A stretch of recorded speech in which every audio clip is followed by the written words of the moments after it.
Hi friends, my name is Narsimha and I'm studying CSC Data Science in IRE College. Today, as a part of my AAT concept videos, in the subject of computer organization and architecture, I want to explain a topic named performance of a computer.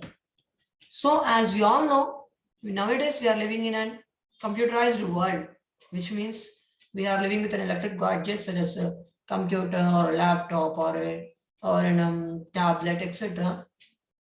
Among all the electronic gadgets, the performance should be as improving day by day gradually for giving a better output of a user applications. So now let's get into the topic performance of a computer.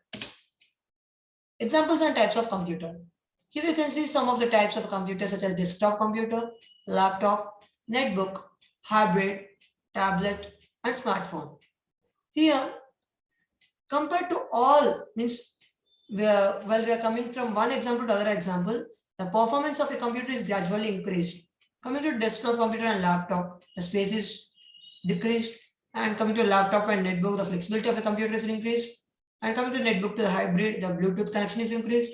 Coming to the hybrid to the tablet, the capacity of carrying the computer is decreased. Coming to tablet to the smartphone, the usage is increased.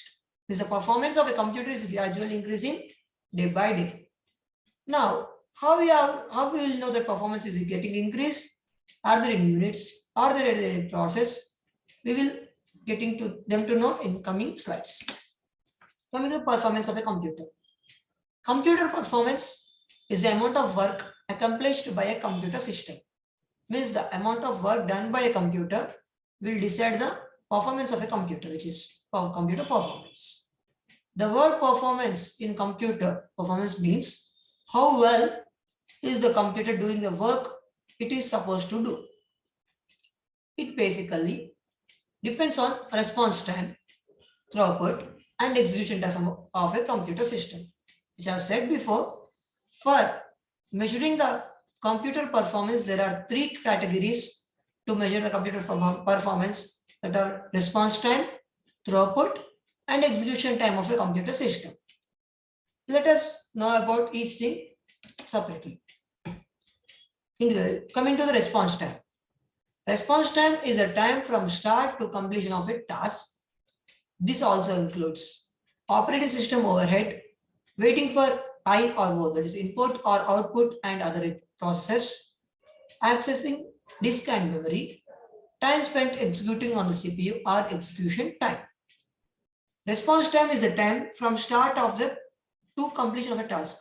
When a task is given to the computer system by user, then the time taken by the computer to complete the task will give us the response time of the computer system.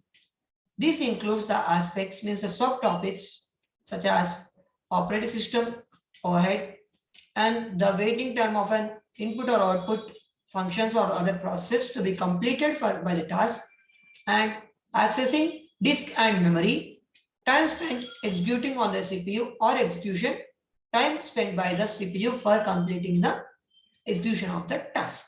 Next, throughput and execution time. Throughput is the total amount of work done in a given time. Before example, in the response time, we'll get the time taken by the CPU to complete the task. In throughput, we'll get the total amount of work done by the CPU in a given amount of time. Next, CPU execution time. CPU execution time is the total time as a CPU spends computing on a given task.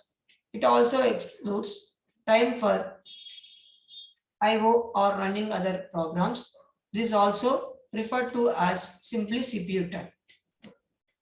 Response time and CPU execution time both are same in some words, but in CPU time it excludes the input or output functions time, because it only gives a CPU spended time, and is also known as CPU time, which is spent by the CPU for completing a task and giving the output to the user application. Next, performance is determined by execution time as performance is inversely proportional to the execution time.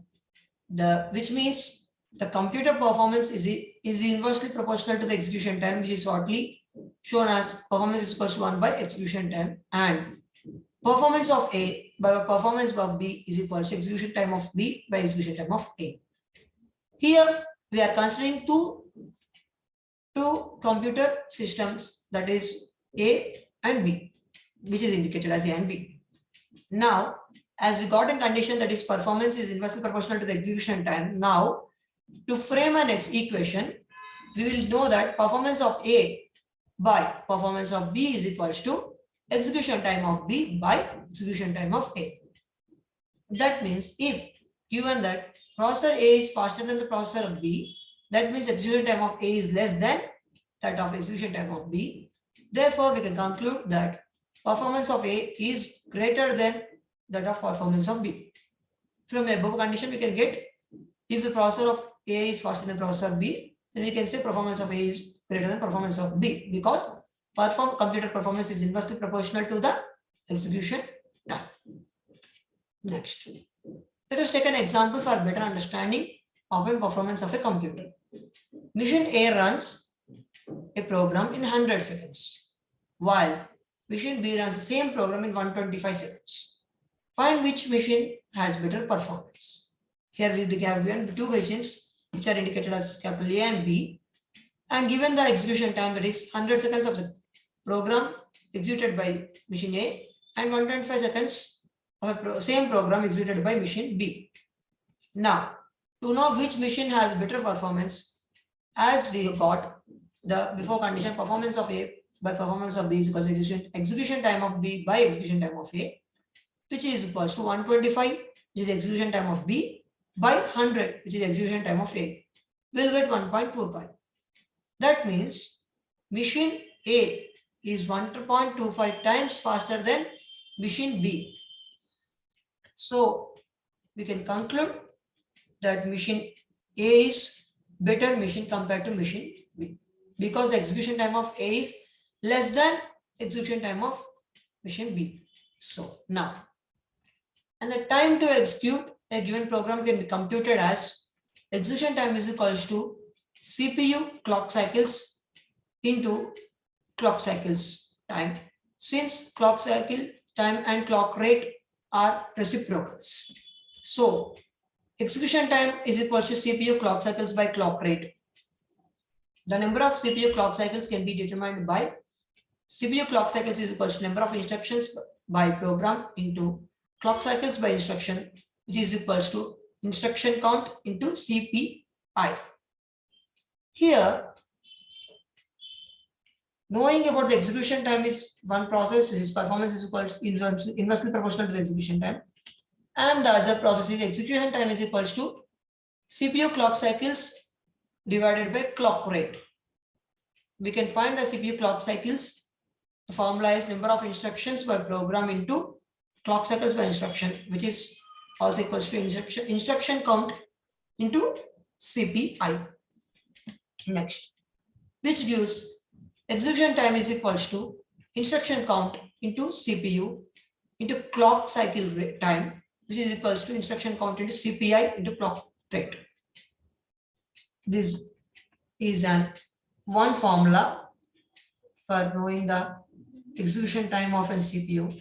Next, this is another formula for knowing the execution time of CPU. Let's have a look at this.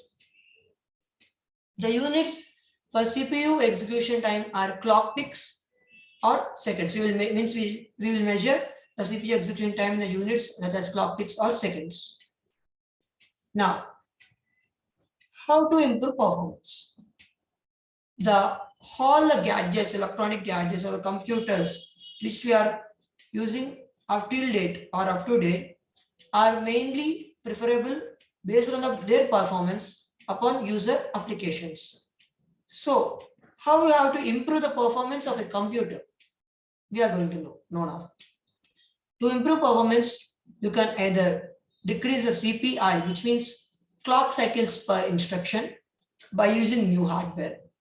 Decrease the clock time or increase clock rate by reducing propagation delays or by use pipelining. Next, decrease the number of required cycles or improve ISA or compiler. These are some of the ways to improve the performance of a computer, that are we can either decrease the CPI, means clock cycles per instruction, by using new hardware, or decrease the clock rate of then, or we can decrease the clock time or increase the clock rate and decrease the number of required cycles or improve ISA or compiler. Next. Thank you, friends. I hope my lecture is useful for you and it will give some information for you about how to improve the performance of computer and how to calculate the performance of a computer. Thank you.